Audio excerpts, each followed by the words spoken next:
नमस्कार, मैं हूं अवनींद्र आशुतोष। बहुत बहुत स्वागत है हमारे खास कार्यक्रम मुंबई की आवाज़ में। अगर हम मुंबई की सुरक्षा की बात करते हैं, मुंबई की खूबसूरती की बात करते हैं तो कई सवाल आते हैं जहन में, और निश्चित रूप से ऐसे कई सवाल हैं जो मुंबईकरों के मन में भी हैं। तो हम आज बात करेंगे मुंबई में जो सुरक्षा का जो माहौल है उसको लेकर क्या सोचते हैं मुंबईकर, और निश्चित रूप से 26/11 का जो खतरा है वो अब तक टला है या नहीं, क्योंकि लगातार आतंकवादी की जो घटनाएं हैं, आतंकवाद की जो घटनाएं हैं वो देश के अलग अलग हिस्सों में आज भी जारी हैं। तो कहीं ना कहीं से सुरक्षा को लेकर कई सवाल जो है मन में बलवती हो रही हैं, और निश्चित रूप से जब सवाल परेशान करे तो उसका जवाब जरूर ढूंढने की कोशिश करनी चाहिए, क्योंकि आप जब तक सवाल का सामना नहीं करेंगे तो कहीं ना कहीं से आपके मन में परेशानी होगी। गीता जी, आप क्या सोचती हैं सुरक्षा को लेकर, ये बताइए। मैं ये बोलती हूँ कि अभी भी मुंबई की सुरक्षा जो है वो तो अभी भी मुझे नहीं लगता है कि ठीक है करके, क्योंकि मुंबई की सुरक्षा अगर ठीक रहती तो हमारे सुंदर सुंदर मुंबई अभी तक जो पुलिस की जो प्रॉब्लम्स है और जो आतंकी की प्रॉब्लम्स है, पुलिस सोते रहते हैं, आतंकी सामने जाके भी उनकी आँख खुलती नहीं है। और जहाँ अक्सा बीच है हमारा, यहाँ पर जो मारवे बीच है, वहाँ पर लोग कितने बोट से आते हैं जाते हैं, तभी उनका ध्यान नहीं रहता है, पुलिस घूमते रहती है। रहा ट्रेन का सवाल, ट्रेन में भी लोग बैग लेके भर के जाते, कहाँ रहे पुलिस हमारी, कहाँ रहे हमारा? यहाँ पर जो हमारे आर पाटिल ने बोला था कैमरे लगा रहे, ये करे वो करे, कुछ नहीं किया आर पाटिल ने भी, किसी ने कुछ नहीं। तो मुंबई के ऊपर ध्यान ही नहीं। खाली मैं आमदार कब बन रहा हूँ, मैं खासदार कब बन रहा हूँ, इलेक्शन कब आ रहा है, इसके बारे में वो लोग सोचते रहते हैं। बाकी इनको कोई मुंबई के बारे में सोचने का ही नहीं है। यानी स्वार्थ की राजनीति हो रही है, और कहीं ना कहीं से जो सबसे कठिन सवाल है सुरक्षा को लेकर उसके प्रति लापरवाही बढ़ती जा रही है। हमारे साथ कई लोग हैं जिनसे हम जानना चाहेंगे। भाई साहब, आप अपना परिचय बताएं। मैं नरेश भाटिया। मैं ये कहना चाहूँगा, जैसे अभी हमारी बहन जी ने बोला कि सब राजनीति चल रही है और कुछ नहीं, हर कोई अपने अपने हिसाब से अपने को तसल्ली दे रहा है, लेकिन पब्लिक बीच में मारी जा रही है। हमारी बहनें जो रात के टाइम में ट्रेनों से आ रही है, कौन सी सिक्योरिटी है स्टेशनों पे, क्या हो रहा है? आज कसाब के लिए लाखों रुपए करोड़ों रुपए खर्चा हो गया, 166 आदमी मारे गए, 300 जख्मी हो गए, ऐसे बोल के न्यूज़पेपर में बड़ी बड़ी हेडलाइन में आ गया। लेकिन तभी भी पत्रिका वाले इतने मेहनत करके और वो पूरी सूचना देते हैं, उनकी कोई कदर भी नहीं, और साथ में उनको दबाने की भी कोशिश की जाती है कि आप लोगों को ये न्यूज़ नहीं छापनी है, वो नहीं करना है, ये नहीं बताने का है। ये क्या अपनी गवर्नमेंट का क्या हो रही है? कुछ नहीं कर रही है। और अपने इतने आर्मी वाले पुलिस वाले मारे जाते हैं, उनका भी कुछ नहीं हो रहा है।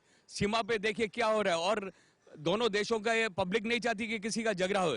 आज कोई भी आदमी, अगर मुस्लिम भाई अगर ट्रेन में चढ़ता है तो हर कोई उसको शक की निगाह से देखता है कि ये भाई ये आतंकी हो सकता है। आतंकी बैठे हैं, उनके जो गुरु बैठे हैं पाकिस्तान में बैठे हैं, क्या कर रहे हैं? रखवी का उसका जकीर रखवी का क्या कर रहे हैं? कुछ भी नहीं हो रहा है। केस पे केस उसका हो रहा है। 7 जने जो आतंकियों की लिस्ट में आ गए थे पाकिस्तानी, उसके बारे में भी कुछ नहीं हो रहा है।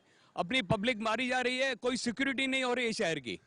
स्वच्छ मुंबई, सुंदर मुंबई के नारे लगते जा रहे हैं, और हर कोई अपने पब्लिक को, यानी कि यहाँ तक कि कोई भी एरिया में कोई पुलिस स्टेशन नहीं है, कोई कैबिन नहीं डाली गई है कि वो एरिया को, मोहल्ले को संभाला जाए। मैं तो ये कहूँगा कि हमारी बहनें आगे आए और एक एक एरिया में कुछ बंदोबस्त करे और सबको सुनिश्चित करके और एक मोहल्ले की कमेटी बनाई जाए, और ताकि अपनी सिक्योरिटी रहे। लेकिन मैं ये तो सिक्योरिटी मोहल्ले तक होगी, अपने शहर का क्या होगा? शहर को कोई नहीं देख रहा है। मरे तो मरे, आदमी पलट रहा है, रोड पे गिर रहा है, उसको कोई नहीं देख रहा है। क्या कर रही है अपनी गवर्नमेंट? कुछ नहीं कर रही है। वाकई सरकार को लेकर कहीं ना कहीं से बहुत सारा सवाल है सबके मन में। निश्चित रूप से हम आपको बताना चाहेंगे कि हम किसी की खिलाफत नहीं कर रहे हैं, हम बस आज की जो स्थिति है उस पर चर्चा करने की कोशिश कर रहे हैं, और ये जानना चाह रहे हैं कि वाकई अगर सरकारी जो तंत्र है उसमें जो सुविधाएं हैं वो उपलब्ध क्यों नहीं हो रही हैं, और मुंबई का जो भी आदमी है उसके मन में सवाल है तो क्यों है। हमारे साथ काफ़ी युवा सारे लोग हैं, सबसे बात करेंगे। जागीरदार साहब, आपको क्या लगता है कि सुरक्षा व्यवस्था जो है, कई बार सुरक्षा एजेंसियां सूचनाएं दे देती हैं, उसके बाद हादसा होता है, फिर सरकार की आंखें खुलती है? देखिए, सबसे पहले तो 26/11 जो काला दिन था, जिसमें पूरा मुंबई के लोग एकदम दुख हो गए, कई जाने चले गए, 167 लोग मारे जा चुके थे, उसके अंदर 300 लोग घायल हुए थे, 26 विदेश लोग भी इसमें मारे जा चुके हैं। और उस काली रात में समंदर के किनारे से ये लोग गेट ऑफ इंडिया से भारत के अंदर एंट्री करते हैं। मुंबई जैसे शहर जो महानगरी पूरे भारत के अंदर फाइनेंशियली सिटी कहा जाता है, इस शहर में दाखिल होते हैं, और गेट ऑफ इंडिया से लेके ताजमहल होटल से लेके, आपको मालूम है ओबेरा होटल से लेके नरीमन पॉइंट तक इन लोगों ने जो खून की होली खेली, ये कभी भी ऐसा भारत में नहीं हुआ। बड़े शर्म की बात है कि हमारी इतनी सिक्योरिटी टाइट होने के बावजूद भी समंदर के किनारे ये आतंकवादी हमारे देश के अंदर कैसा घुसे। मैं सबसे पहले आपको एक जानकारी बताना चाहता हूं कि मुंबई के अंदर जो रडार बसाया गया है, जो बिठाया गया है, टोटल भारत के अंदर 38 रडार है। उस रडार का सिग्नल बराबर नहीं मिलता, उससे हम पहचान नहीं सकते कि आतंकवादी किस तरह से हमला करने वाले। सबसे पहले कसाब जैसा आदमी 26/11 को यहाँ घुसता है, खून की होली खेलता है, हजारों लोगों को मारता है। 27 नवंबर को पकड़ा जाता है। कई IAS ऑफिसर, कई पुलिस ऑफिसर, हेमंत करकरे से विजय सारस्कर साहब जैसे लोग इसमें मारे जाते हैं। बड़े अफसोस की बात है, सोचने वाली बात है कि एक IAS ऑफिसर को मारना है ना हमारे लिए बहुत बड़ा नुकसान है, क्योंकि ये वो IAS ऑफिसर कोई मामूली इंसान नहीं होता है। उसे कई लिंक होते हैं, उसे कई जानकारी होती है, कई खुफिया उससे मालूमात होती है। कई लोग तो शक करते हैं कि हेमंत करकरे साहब किस तरह से मारे गए, कैसे वो आतंकवादी के निशाने में आ गए। ये सोच, ये सुई घूम रही है पूरे भारत के अंदर। दूसरी बात, मैं भारत के मुसलमान को धन्यवाद देता हूं, जब कसाब को उन्होंने कहा कि कब्रिस्तान में दफन करना है, पूरे भारत के मुसलमानों ने कहा कि हम कब्रिस्तान में दफन करने नहीं देंगे, वो आतंकवादी है। आतंकवादी का कोई धर्म नहीं होता है, आतंकवादी का कोई मजहब नहीं होता है। हिंदुस्तान के जो भी लोग हैं सबसे पहले भारतीय है, और हमारा काम है जब देश के अंदर कोई भी आतंकवादी आता है और वो हमला करता है, हम उसे बर्दाश्त नहीं करेंगे। हम पाकिस्तान को भी चेतावनी देते हैं कि आप अपने आतंकवादी गतियां बंद करें, इस देश के अंदर ये आतंकवादी फैलाना बंद करें, वरना भारत का हर नागरिक आप अगर इस तरह से आतंकवादी गतियां चलाएंगे खामोश नहीं बैठेगा। सबसे पहले मैं इस देश की सिक्योरिटी के ऊपर उंगली उठाता हूं। मुझे किसी को नहीं बोलना, जो सरकार के अंदर लोग बैठे हैं उन्हें सोचना चाहिए कि आए दिन लोग भयभीत है, लोग डर रहे हैं, कहीं निकलने के लिए सोच रहे हैं। कैसा अचानक बम ब्लास्ट हो जाते, कैसा अचानक लोग बंदूक निकाल के फायरिंग करते, क्या कर रहे हैं हमारे सिक्योरिटी गार्ड, क्या कर रहे हैं हमारे पुलिस, कहां थे कोस्ट गार्ड। इन सब के ऊपर भी प्रश्न चिन्ह लगता है कि आखिर ये लोग क्यों खामोश बैठते, ये लोग क्यों नहीं कार्रवाई करते। 5 साल तक कसाब को जेल में रखा गया, उसे एरोड़ा जेल से लेकर बंबई आर्थर रोड जेल से लेके एरोड़ा जेल में फांसी दिया गया। अगर उन्हें फांसी देना था तो पूरे नागरिक को बता के फांसी देना चाहिए था। हमारे सरकार में लोग बैठे बयानबाजी करते हैं, एक जगह RR पाटिल जी बयानबाजी करते हैं, एक जगह सुशील कुमार सिंधिया जी करते हैं। सब राजनीतिक खेल चल रहा है, राजनीतिक खेल बंद करे, हमारे भारतवासी को सुरक्षा दीजिए। और जहां भी हमें डर लगता है किस तरह से पाकिस्तान से आदमी हमारे देश में घुसता है, हमारे सिक्योरिटी क्या कर रही है, सिक्योरिटी की एजेंसी क्या कर रही है, और जब एजेंसी से आपको बताया जाता है उस पर कार्रवाई क्यों होती है, और अचानक फिर पता चलता है कि बम ब्लास्ट हो गया, कई लोग मारे गए, हथियार निकल गया, गरीब लोगों की लाशें बिछी हुई, लेकिन उसके बाद भी कार्रवाई चलती रहती है, रुकता क्यों नहीं है। हमें यह काम रुकना चाहिए। हमारी coast guard, security guard, army, military सब मजबूत होना चाहिए और हमको शांति देना चाहिए। हमारे टैक्स के पैसे से उनको पैसा जाता है, हमारे लोगों के पैसे से उनको टैक्स से उनको पगार मिलती है, उनका काम होता है कि हमको सुरक्षा दे। लेकिन आज सुरक्षा के नाम पे सब जीरो है, सब बातें, सब राजनीतिक चल रही है, ये बंद करना चाहिए। सुरक्षा के नाम पर शून्य है, जीरो है, सिफर है। तो कहीं ना कहीं से जितने चेहरे आप यहाँ पर देख रहे हैं, हर चेहरे के साथ एक सवाल जुड़ा हुआ है। हमारे साथ बहुत सारे लोग हैं। आप क्या सोचती हैं सुरक्षा को लेकर? कभी डर भी लगता है या फिर सुरक्षा व्यवस्था से आप संतुष्ट हैं, या कोई सजेशन?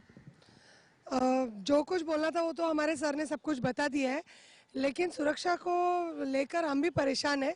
कहीं शॉपिंग करने निकलो या मार्केट में निकलो, जहाँ भीड़ होती है वहाँ डर लगता है कि अभी कुछ हो जाएगा, अभी कुछ। मन में कहीं ना कहीं वो डर है कि अगर 26/11 को हुआ है तो आज भी हो सकता है, कल भी हो सकता है। वो डर से कि घर से निकले तो वापस घर पहुँचेंगे या नहीं पहुँचेंगे, ये डर लगा रहता है।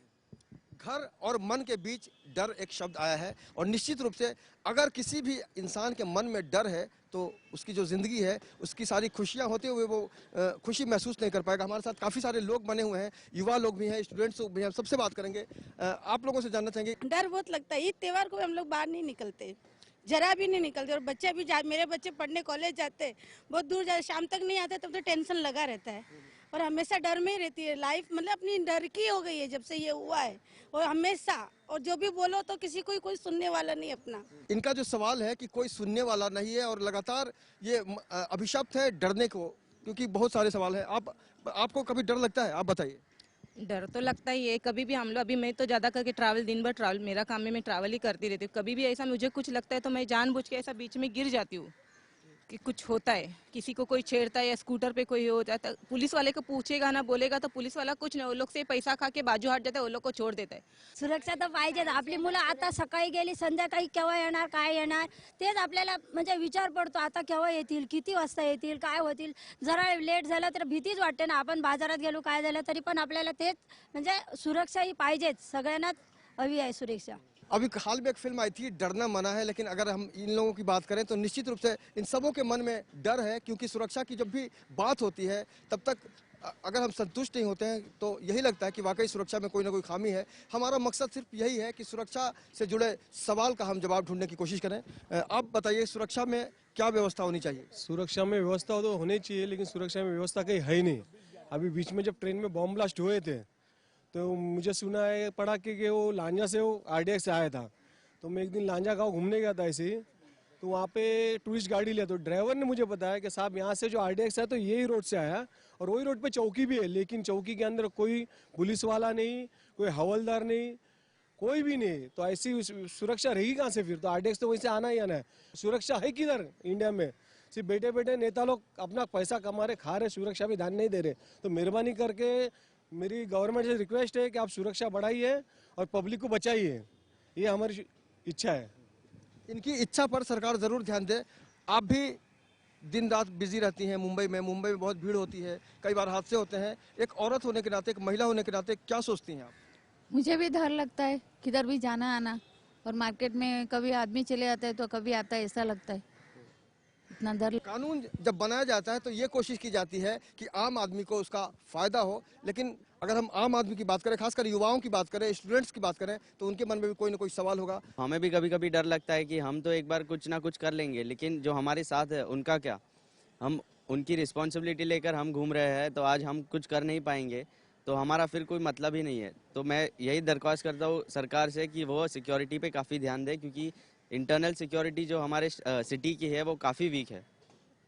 आप क्या कहेंगे मुंबई की सुरक्षा के बारे में? मैं कहना चाहता हूँ कि मुंबई को अपनी सिक्योरिटी बढ़ानी चाहिए। पॉलिटिशियंस को पैसे खाने से अच्छा, उससे अच्छा सिक्योरिटी पे ध्यान दे, वो अच्छा पड़ेगा। हर आदमी एक डर में जी रहा है, तो उससे अच्छा मुंबई को अपनी सिक्योरिटी बढ़ानी चाहिए। अगर हम सुरक्षा की बात करें तो लगातार हम चर्चा करेंगे, लेकिन डर की जहाँ तक बात है, एक आम इंसान होने के नाते, एक आम मुंबईकर होने के नाते डर के बारे में क्या परिभाषा आप देंगे? डर का मतलब तो बहुत सारा हो जाता है। एक बंदा घर में बैठा है, वो अकेले में बैठा है, उसको डर है। एक भीड़ में बैठा है, उसको डर है। भीड़ की जहाँ तक बात आती है कि कोई भी शख्स इसमें आतंकी तो नहीं है, कोई सामान तो नहीं लेके आया है, या कोई ऊपर ट्रेन के ऊपर कुछ रख रहा है, तो उसमें कोई बम विस्फोटक तो चीज़ नहीं है। तो डर तो हमेशा इंसान की ज़िंदगी का एक अंश बन गया है। जब से 26/11 का ये हादसा हुआ है, जिसमें हमारे भाई बंधु मारे गए हैं या अपने ऑफिसर्स मारे गए, IAS ऑफिसर मारे गए, तो ये एक डर अपने मन में बैठा हुआ है। वो जो हादसा देखा गया था टीवी पे या पर्सनली वहाँ पर जो लोगों को देखा गया था, वो डर अभी तक लोगों के मन से नहीं निकला है।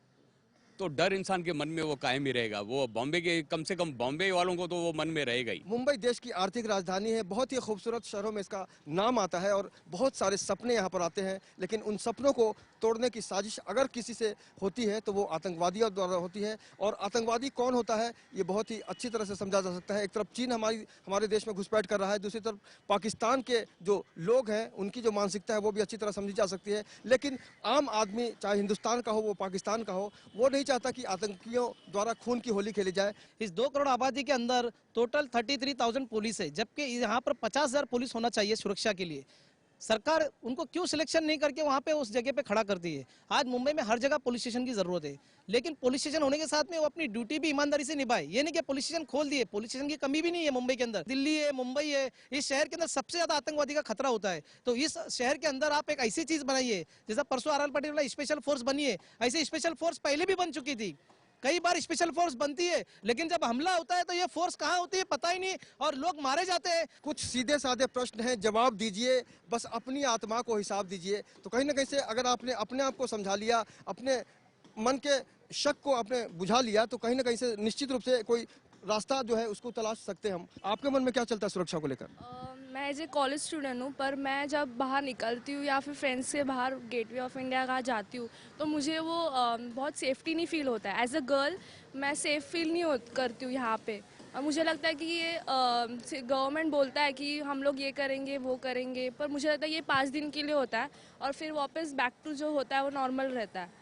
तो मुझे वो सेफ्टी फील नहीं होता है। यानी इनका साफ कहना है संध्या का कि 4 दिन की चांदनी फिर अंधेरी रात, 5 दिन इनको एहसास होता है कि सुरक्षित वातावरण है, उसके बाद इनके मन का जो डर है वो बढ़ जाता है, क्योंकि उसके बाद 6ठे दिन ऐसा महसूस नहीं होता। कहीं ना कहीं ऐसा लग रहा है कि इन सब के पीछे हमारे भारतीय नेता ही है, और उन्होंने सही कहा, जब करप्शन खत्म नहीं हो रहा है वहां से कुछ मिला होगा वीजा के लिए, इसलिए उनको वीजा भी दिया, खातिरदारी भी की, और हमारे मन में डर पैदा किया कि अगर ज़्यादा कुछ हुआ तो ये आएंगे अटैक करने। मतलब कहीं ना कहीं नेता ही हमको डरा रहे हैं। यानी इनका जो मकसद है, इनका जो कहना है, उसको अगर हम शेर में पिरोने की कोशिश करें तो ऐसा हो सकता है कि फूलों की खामोशी से जाहिर ये हो रहा है, फूलों की खामोशी से जाहिर ये हो रहा है कि इस चमन का माली फिर खार बो रहा है। तो निश्चित रूप से जो हमारे रक्षक हैं वही भक्षक ना बन जाए, इसकी हम दुआ करेंगे। बहुत डर लगता है, कभी भी कोई आदमी आता है, उनकी थैली देखते तो कोई बड़ा आदमी या फिर कोई ऐसे शर्ट बट खुले लग के आते हैं, बहुत डर लगता है। जैसे अभी मेरी दादी का कुछ महीने पहले चेन चोरी हुआ था, इसलिए उससे बहुत डर लगता है। हिंदुस्तान की महानता के पीछे अगर असुरक्षा की भावना आ जाए तो महानता कहाँ चली जाएगी? मैं तो इतना ही कहूंगी कि जो 26/11 का जो हुआ था यहाँ पर हादसा, अभी भी मंत्री लोग अच्छे से अच्छे विचार करें हमारे देश के लिए। हमारा देश अच्छा है, सुंदर है। सब मंत्री लोग ये सोचे, अपने देश के बारे में अच्छा सोचे, और जो 26/11 का जो हादसा हो गया था वो वापस ना हो जाए, यही मैं मंत्री लोगों को विनती करूंगी। वाकई कोई भी मुंबई कर नहीं चाहेगा कि 26/11 जैसे हादसे फिर से मुंबई में हो, उसकी पुनरावृत्ति हो। जो नेता सत्ता का सुख भोगता है उसको, यही वो सारे लोग हैं जिनको हम जनता कहते हैं, और जनता का मकसद सिर्फ यही होता है कि वो एक ऐसे आदमी को सत्ता में भेजे, पावर में भेजे, जो आने वाले समय में उनकी भावनाओं को समझे, उनकी समस्याओं का समाधान करे, और साथ ही साथ इस शहर का, इस देश का, इस मुल्क का विकास करने में एक अहम भूमिका निभाए। लेकिन लगातार हम बात कर रहे हैं सुरक्षा को लेकर, और कई खामियां सुरक्षा को लेकर अब तक सामने आई हैं, जिसमें सरकारी तंत्र पर हमने प्रहार करने की कोशिश की, लेकिन हमारा मकसद सिर्फ यही है कि सुरक्षा व्यवस्था को लेकर जो मन में सवाल है, उससे जुड़े हुए जो जवाब है वो हमें मिलने चाहिए। लेकिन अगर हम इन सारे चेहरों की बात करें, इन सारे लोगों की बात करें, तो अभी भी इनके मन में वो डर बैठा हुआ है कि हो सकता है आने वाले दिनों में कोई अजनबी आए और कोई भी हादसा करके चला जाए। अब इस हादसे को अगर हम देखते हैं, याद करते हैं, 5वीं बरसी मनाई जा रही है 26/11 की, तो आपको क्या लगता है कि वाकई मुंबई में जो आतंकवादियों का जो शिकार हुए थे, आतंक के शिकार हुए थे, उनके साथ न्याय हुआ कि नहीं? बिल्कुल भी न्याय नहीं हुआ है। सिर्फ घोषणा की गई है कि उनके परिवार को इतना पैसा मिल जाएगा, ये हो जाएगा, वो हो जाएगा। सिर्फ वादे हुए, वादे पूरे नहीं हुए। सिर्फ खुद की जान छुड़ाने के लिए उन्होंने टीवी पे अनाउंस कर दिया उनको इतना लाख देंगे, ये देंगे। किसी का तो अभी तक मेडिकल भी नहीं हो रहा है, बेचारे हॉस्पिटल में कोमा में है, पैरालिसिस है, जो भी, वो उनकी तकलीफ खुद उठा रहे। वो वादे करके तो सत्ता में बैठ गए लोग, दूसरी सत्ता भी आ गई, तीसरी भी आ जाएगी, तब तक उनको कोई न्याय मिलने वाला नहीं है। ये बहुत ही गंभीर बात है कि वादे किए गए, आश्वासन दिए गए, लेकिन कुछ लोग अब तक ना, जो सरकार का जो इंसाफ होना चाहिए, जो मुआवजा मिलना चाहिए, उससे अब तक वंचित है। इसके पीछे क्या कारण हो सकता है? अगर हम सरकार की बात करें, राजनीतिक इच्छाशक्ति की बात करें, तो इंसाफ कब मिलेगा ऐसे लोगों को? देखिए, सबसे पहले गवर्नर के पास सिग्नेचर होती है, उसके बाद कलेक्टर के पास आते हैं, कलेक्टर के बाद तहसीलदार के बाद, उनके घर तक पहुंच नहीं पाता है। वहां से यहाँ तक पैसा आने तक बीच में इतना करप्शन होता है कि सब लोग जो बेचारे परेशान फैमिली, उनको पैसा पहुंच नहीं पाता है, और पहुंचता भी तो इससे इस तरह आश्वासन कहीं सुनने को मिलता है। उनको कहते हैं कि आधा तुम लो, आधा हमको। तो ये ना, एक परिवार परेशान है और उसके किसके घर में किसी ने जान गंवाई है, लेकिन किसी को इतना प्रेम नहीं कि उसकी मदद करे। सब बोलते हैं हम सेवा कर रहे हैं, लेकिन सत्ता में बैठे हुए लोग सेवा नहीं कर रहे। आपको बता देना चाहता हूँ, बीजेपी के लाल कृष्ण आडवाणी जी पाकिस्तान के खिलाफ कितना उन्होंने बोला और कितना उन्होंने आग बगोला, रथ यात्रा निकाला, सब कुछ किया, और दूसरे दिन जब वो पाकिस्तान में जाते हैं तो पाकिस्तान के लोगों की तारीफ करते हैं, जिन्ना जी की तारीफ करते हैं, और यहाँ तक कह दिया कि भारत के लिए सबसे अच्छा जिन्ना जी थे, और उनके साथ में गलत हो गया। तो ऐसे विचार के लोग हमारे देश का क्या भला करेंगे? ये राजनीतिक लोग वही लोग है कि एक बात यहाँ करते हैं, एक बात पाकिस्तान में जाके करते। क्या पाकिस्तान के लोग ने इनको खरीद लिया? क्या पाकिस्तान के लोगों ने इनको पैसा दिया? क्या जरूरत इनको जाके वहाँ पे तारीफ करने की? क्या जरूरत है करोड़ों लोगों की भावनाओं के साथ में ठेस पहुंचाने का? अगर इस तरह से राजनीति करोगे तो सबसे पहले इनको जूते का हार पहनाओ जो हमारे देश के साथ गद्दारी करते हैं और पाकिस्तान की तरफ जाके उनकी रोटी खाकर उनकी तारीफ करते हैं। तुमको इस देश ने सब कुछ दिया, जब पाकिस्तान ने तुमको भगाया वहां से तो ये भारत देश ने तुमको यहाँ पे जगह दी। वही ये भारत देश था जो तुमको आज इतना बड़ा मंत्री बनाया, वही ये भारत देश था तुमको भारतीय जनता पार्टी का लीडर बनाया। और इतना बड़ा आतंकवादी जब इस देश में पकड़ा गया था तो वही बीजेपी सरकार है जिसको कंधार तक एयरपोर्ट लेके जाके छोड़ रही है, और सब देख रहे, और आज फिर वो आतंकवाद पनप रहा है। अगर उसी वक्त उस आतंकवादी को मार दिया जाता तो आज ये आतंकवादी फैलता नहीं था। कितनी बड़ी राजनीतिक सियासत इस देश में चल रही है। तो सबसे पहले हमारे देश में राजनीति खत्म करना चाहिए, जनता के भावनाओं को समझना चाहिए, उनके भावना के साथ में खिलवाड़ नहीं करना चाहिए। इस देश में एक दो वक्त रोटी कमाने के लिए जनता सुबह से शाम तक अपने लगे आपके भरोसे पे बैठे, लेकिन आर्मी अपना काम कर रही है, पुलिस अपना काम कर रही है, लेकिन ये मंत्रियों की वजह से, राजनीतिक लीडरों की वजह से हमारे देश में परेशानी हो रही है और हमारे देश में प्रॉब्लम हो रहा है। तो इन पर ऐसे कोई कार्रवाई होना चाहिए कि देश में सबके साथ में न्याय मिले और आतंकवादी डरे यहाँ पर आने के लिए, और यहाँ से लोग पाकिस्तान जाने के टाइम उनको करारा जवाब देना चाहिए। ये नहीं कि पाकिस्तान में जाकर बदलना चाहिए। अभी बिहार के नीतीश कुमार वो भी पाकिस्तान गए और उन्होंने भी जाके पाकिस्तान में तारीफ किए। आखिर हम समझे कि हमको बेवकूफ बना रहे लोगों को। तुम लोग यहाँ पे भारत में रहकर पाकिस्तान की बुराई करते हैं और पाकिस्तान में जाने के बाद फिर भारत के बारे में बुराई करते हैं और उनके लीडरों की तारीफ करते हैं। ये क्या सियासत है, क्या राजनीति है, देश में समझना बहुत मुश्किल है। इस तरह से गंदी राजनीति हमारे देश में ना खेले। लोगों का भारत के अंदर विकास करने का सोचो। बेरोजगारी बढ़ रही है, लोग भयभीत है, डर रहे, जाने के लिए डर रहे, उनको सुरक्षा के इंतजाम कीजिए। बस हम यही निवेदन करेंगे कि सभी भारतवासी को, एक आम नागरिकों को सुरक्षा मिलना चाहिए और वो भय होकर निकले, डरे नहीं किसी से और उसको लगे कि मेरा कुछ नहीं होने वाला। लेकिन अगर हम महिलाओं की सुरक्षा की बात करते हैं तो लगातार उनके साथ जो मजाक किया जाता है, उनके साथ जो दुर्व्यवहार किया जाता है, उसके बाद कानून बनता है और बड़ी बड़ी बातें की जाती हैं, लेकिन लगातार इस तरह की जो घटनाएं हैं वो सामने आ रही हैं। तो ऐसे में हम कैसे यकीन करें कि वाकई हम सुरक्षित हैं? निश्चित रूप से हर महिला के मन में ये सवाल है कि अगर वो घर से निकलती है तो कहीं ना कहीं से खतरा उसके पीछे पीछे घूमता है। कितना ये जो खतरा है हर लड़की के साथ चलता है? और लड़की के साथ हमको लगता है कि आगे जो औरत चल रही है तो उसको ऐसा लगता है मार्केट में गई है तो ये वापस कैसे आएगी? क्या मार्केट में कहीं बॉम्ब तो नहीं रखा है? या कोई बॉम्बे जा रही है, मेरी फ्रेंड है, कोई भी है, बॉम्बे शाम को लेट क्यों हो गया? उसको 8 क्यों बज गए? वो 6 बजे आने वाली थी, क्या हो गया? फिर फोन करके उनको पूछो। हर महिला को सुरक्षा नहीं है यहाँ पर। हमारे यंग्स मेजोरिटी को, लड़की लोगों को यहाँ सुरक्षा नहीं है। या कॉलेज से आती है, ट्रेन से आती है, वहाँ पर भी उनको मजबूरी है। ट्रेन में बराबर सुरक्षा नहीं है, पुलिसों का सुरक्षा नहीं होती है। अकेली बेचारी लड़की आती है थक के, यहाँ पर माँ बाप उसकी राह देखते हैं। बाद में रेप केस कितने होते हैं और कितना कुछ नहीं होता है यहाँ पर। रेप केस का जो खतरा है लगातार बना हुआ है और इस तरह की घटनाएं आती हैं कि कई बार इंसानियत जो है शर्मसार हो जाती है। फिर भी हम अगले ही पल सुनते हैं कि कोई ना कोई इसी तरह की घटना फिर घटी है। तो कितनी तकलीफ होती है एक महिला होने के नाते? ऐसा लगता है ये हादसों का शहर हो गया है। बाहर निकलो या आए दिन पेपर पढ़ो, न्यूज़ चैनल देखो, कुछ ना कुछ है ही। बलात्कार, छेड़छाड़, इसके लिए सिर्फ कानून बनाए जाते पर उस पर अमल किया नहीं जाता। दिल्ली रेप केस का क्या हुआ? इतना दिन, 8 दिन, 10 दिन सब हुआ, सब लॉ निकले, नए लॉ निकले, सुरक्षा के लिए ये रखो, मिर्ची पाउडर रखो, चिली फ्लेक्स रखो, सब कुछ हुआ। लेकिन उसके बाद क्या हुआ? ज़्यादा हो गया वो सब। क्यों? क्योंकि उन लोगों को बीच चौराहे पे या तो ऐसी कोई सजा दो कि दूसरी बार कोई हिम्मत ना करे। पर ऐसा कुछ होता ही नहीं, सिर्फ लॉ निकलते हैं पर उस पर अमल नहीं होता। इससे हम लोग को ऐसा लगता है कल हम लोग भी सुरक्षित नहीं है। कल बाहर निकले तो हमारा क्या होगा या हमारे बहन बेटियों का क्या होगा? वाकई ये बहुत ही अहम सवाल है कि जिस हिंदुस्तान में एक नारी का जो स्थान है वो बहुत ही महत्वपूर्ण कहा गया है और पूरी दुनिया में जो नारी का स्थान है वो वाकई बहुत ही महत्वपूर्ण है और उसको कहते हैं नारी तू नारायणी, यानी एक देवी का दर्जा दिया गया है। लेकिन हिंदुस्तान में जिस तरह की लगातार घटनाएं घट रही हैं उससे ऐसा लगता है कि वाकई उस देवी की जो महत्ता है उसको कम करने की साजिश चल रही है। आपको क्या लगता है कि वाकई नारी के साथ अपमान का जो खेल है वो लगातार हो रहा है? लगातार ही हो रहा है। लगातार इसलिए हो रहा है कि कोई सुरक्षा नहीं है उनके लिए। जैसे हमारी माँ, हमारी बहन, हमारी बेटी लोग हैं जो घूमते जाते के, तो हमें डर रहता है कि उनको कुछ नहीं हो जाए।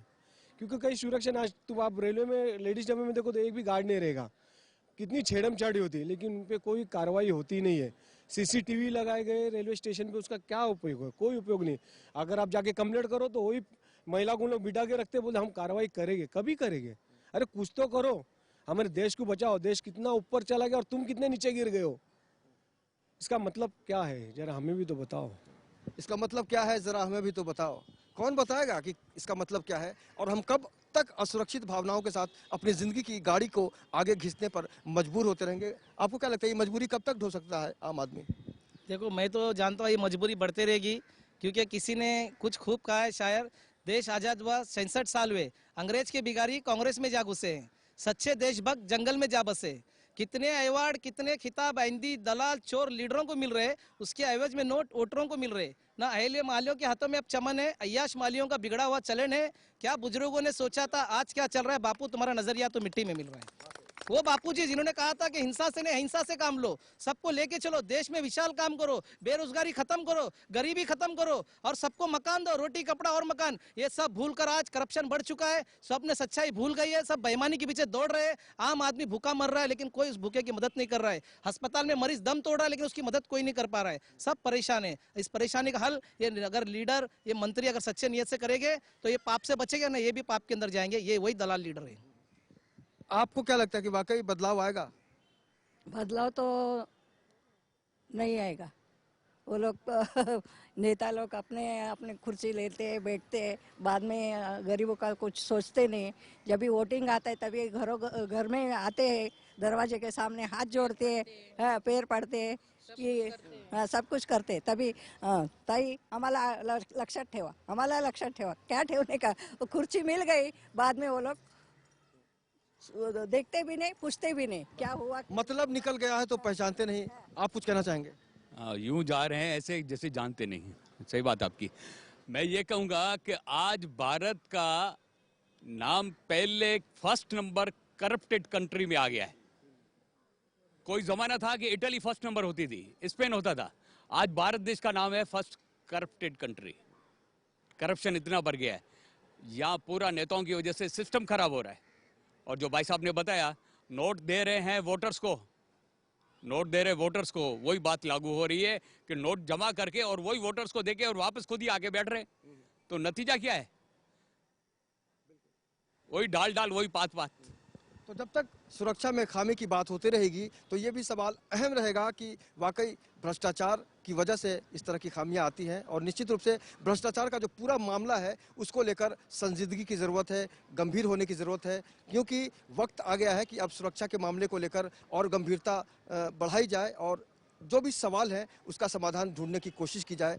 आपके आसपास भी अगर कोई असुरक्षा की भावना आपको परेशान कर रही है, अगर आपको लगता है कि बहुत सारी समस्याएं हैं जिसको कोई देख नहीं रहा, सुन नहीं रहा, तो हमसे संपर्क कीजिए। हम बनेंगे आपकी आवाज़ और निश्चित रूप से मुंबई की आवाज़ के ज़रिए हम आपकी आवाज़ को वहाँ तक पहुँचाने की कोशिश करेंगे जहाँ तक आपका सरोकार है। एक बार हम फिर बता दें कि हम कोई कानून नहीं है, कोई व्यवस्था नहीं है, लेकिन हम हैं सिर्फ और सिर्फ आपकी आवाज़। कल फिर मुलाकात होगी। आज हमारे कैमरामैन सदानंद शेट्टी के साथ मुझे यानी अरविंद राष्ट्र को दीजिए इजाज़त। फिर मिलेंगे, नमस्कार।